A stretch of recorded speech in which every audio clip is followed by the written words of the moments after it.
Bu videoyu çektiğimiz korona günlerinde çoğu kişi evde ve bolca vakti var. Ya da öyle olmasını ümit ediyoruz diyelim. Peki o zaman madem ki bolca vaktimiz var, daha önceden ertelediğimiz ya da bahane olarak kullandığımız, vakti bahane olarak kullandığımız eylemleri artık hayata dökmenin zamanı geldi demektir. Bu vakti kaliteli geçirmek isteyen ve kendisini geliştirmek isteyen takipçilerim için birkaç bölümden oluşan bir seri hazırladım. Bu seride kendimizi geliştirmenin yolları ile ilgili bazı teknikleri sizinle paylaşacağım. Ve birinci bölümümüzde işin en zor adımı olan kendini tanıma, bireysel farkındalıktan bahsedeceğim. Şimdi bazılarınız şöyle diyebilir.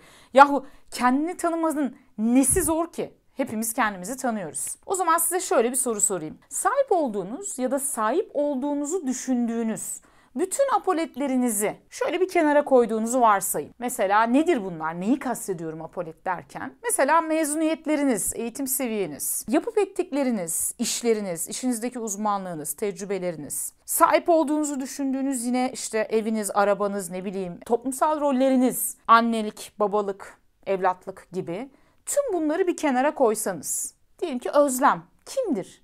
Kendinizi nasıl tanımlarsınız? Hangi kelimeleri kullanırsınız bunun için? Bu soruya cevap vermek bazılarımız için biraz zor gelebilir. İlk etapta aklımıza kendini tanıt, Özlem kimdir, Ahmet kimdir dediğimde biraz duraksayabiliriz. Belki bu duraksama biraz daha uzun sürebilir hatta. Eğer bu konuda biraz duraksıyorsanız demek ki birazcık çalışmamız gerekiyor. Bu arada ben bu videoyu çekiyorum diye ben kendimi çok iyi tanıyorum, İşte bireysel farkındalık yoluna çıktım, bitirdim de geri dönüyorum falan değil.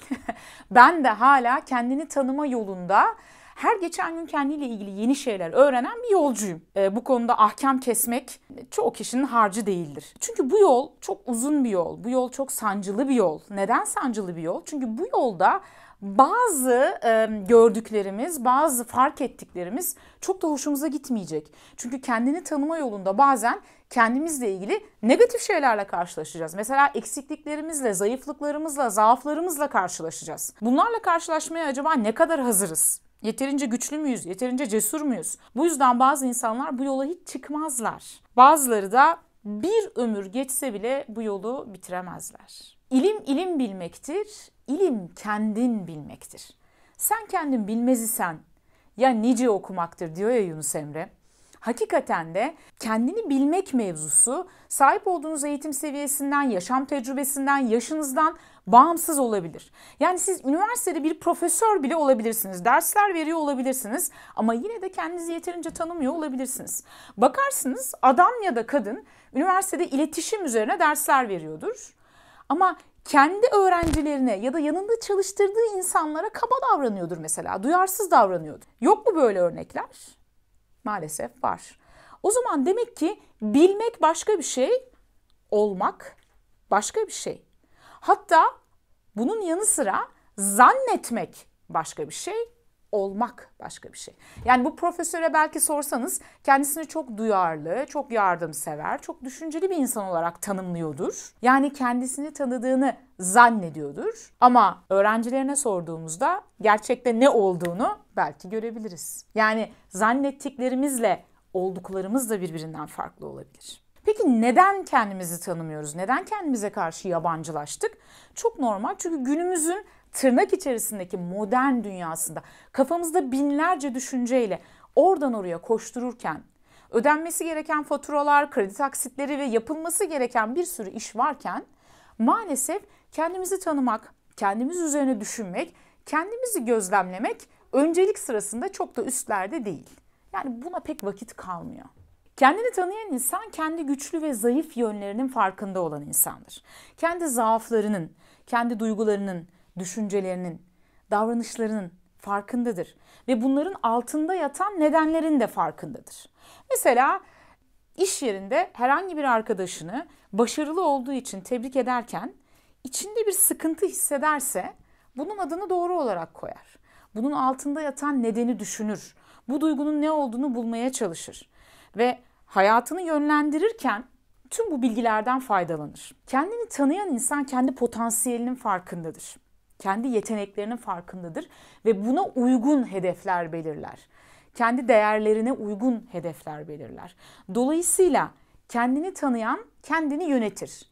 Kendini yöneten hayatını yönetir.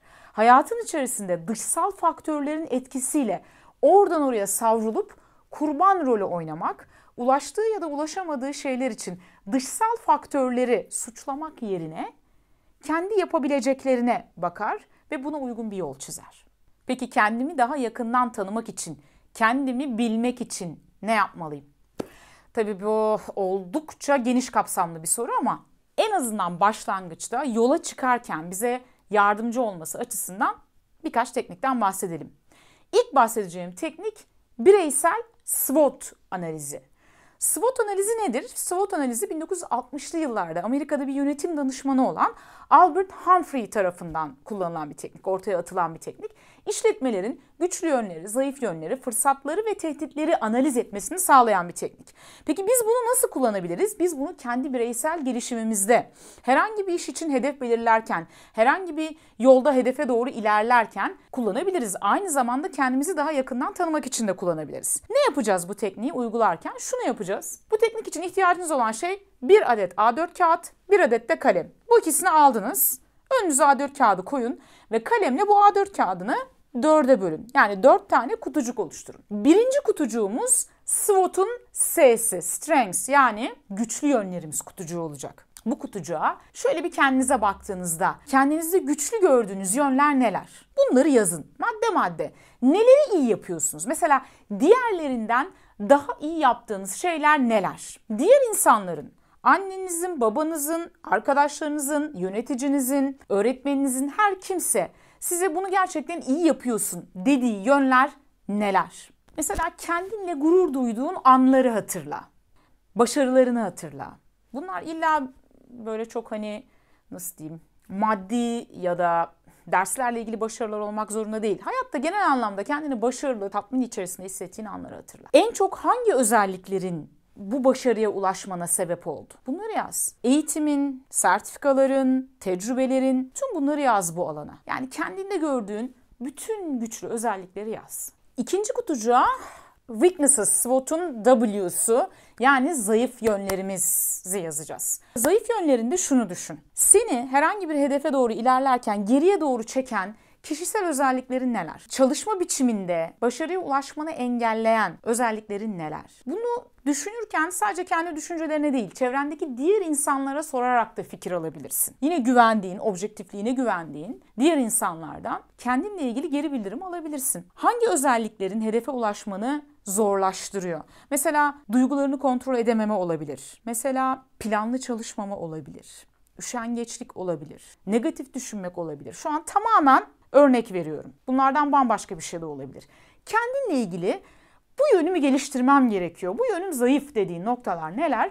Düşün ve bunları da bu kısma yaz. Üçüncü bölümümüz, yani üçüncü kutucuğumuz SWOT'un O'su, yani opportunities, yani fırsatlar. Buraya ne yazacağız? Buraya hedeflerine doğru ilerlerken sana avantaj sağlayan dışsal faktörleri yazacağız. Mesela içinde bulunduğun çevre, tanıdıkların, içinde yaşadığın şehir gibi dışsal faktörler, yani sana avantaj sağlayacak dışsal faktörler neler? Bunları düşün ve bunları da bu kutucuğa yaz. Dördüncü kutucuğumuz SWOT'un T'si, yani threatenings. Burada neden bahsediyoruz? Burada da tehditler kısmı. Yani sana hedeflerine ulaşmada dezavantaj oluşturacak dışsal faktörleri düşünüp yazacaksın. Yine aynı şeyleri düşün. Yani hedeflerine ulaşmana engel oluşturan, seni kısıtlayan, dezavantaj durumu yaratan dışsal faktörler neler? Yine içinde yaşadığın şehir, çevresel bağlantıların gibi dışsal, yine negatif faktörleri de bu kısma yazıyorsun. Bu formu doldururken, daha doğrusu bu analizi yaparken dikkat etmen gereken bazı şeyler var. Şimdi onlardan bahsetmek istiyorum. 1. Bu formu doldururken lütfen objektif olmaya çalış. Yani kendine karşı ne fazla iyimser ol ne de fazla acımasız ol. Hatta bence en güzeli şunu yap. Bu formu doldururken bir tane kendin için doldur. Birkaç tane de seni çok yakından tanıdığını düşündüğün insanlara verip onlardan seninle ilgili doldurmalarını iste. Yani onların düşüncelerini al. Seni tanıyan insanların geri bildirimlerini al. Ne güzel söylemiş Mevlana. Yüzünü görmek isteyen cama, özünü görmek isteyen cana bakar. Dolayısıyla diğer insanların bizimle ilgili verdikleri geri bildirimler kendimizi tanıma yolunda en değerli kaynaklarımızdan bir tanesi. Hatta bu farklı formları birbiriyle kıyasla ve üzerine düşün. Neden insanlar seninle ilgili bunları yazmışlar? Senin kendinle ilgili yazdıklarınla diğer insanların seninle ilgili yazdıkları ne kadar örtüşüyor? Bu senin kendini ne kadar tanıdığını da gösterecek ya da kendini ne kadar diğer insanlara açtığını. O yüzden önemli. Diğer önemli bir nokta, bu formu doldururken lütfen buna zaman ayır. Alelacele ayaküstü yapma. Yani bu formu doldurmam gerekirse günler alsın. Üstüne düşün. Önem ver yani. Bu işe bir vakit ayır. Ve hatta bence bu formu doldurduğunda üzerine tarih at. Çünkü zaman içerisinde belki de bu formda güncellemeler yapacaksın. Bazı düşündüklerinin farklı olduğunu göreceksin. Yeni eklemeler yapacaksın. O yüzden kendini tanıma yolculuğunda sana güzel de bir kaynak olacak bu form. Bireysel SWOT analizimizi yaptık diyelim ki. Birinci adımı tamamladık. Peki ikinci adımımız ne? Gelelim ikinci adımımıza. İkinci adımımızda bakmamız gereken nokta bizi biz yapan, hayatımızdaki en önemli unsurları belirleyen değerlerimize bakmak. Peki bunu nasıl yapacağız? Bunun nasıl yapılacağını çok detaylı biçimde bir videomda anlattım kanalımda. Lütfen o videoyu izlemeyenler şimdi ikinci adım olarak o videoya gitsinler. Şuradan ulaşabilirsiniz. Açıklama kısmından ulaşabilirsiniz. Videomuzun adı Hedefler Nasıl Belirlenmeli? Kendimi yeterince tanıyor muyum? Bu videoda değerlerimizi nasıl belirlememiz gerektiği ve bunun bize ne anlattığı ile ilgili detaylı bilgi bulabilirsiniz. Üçüncü adım için diğer bir videomda görüşmek üzere. Kendinize iyi bakın.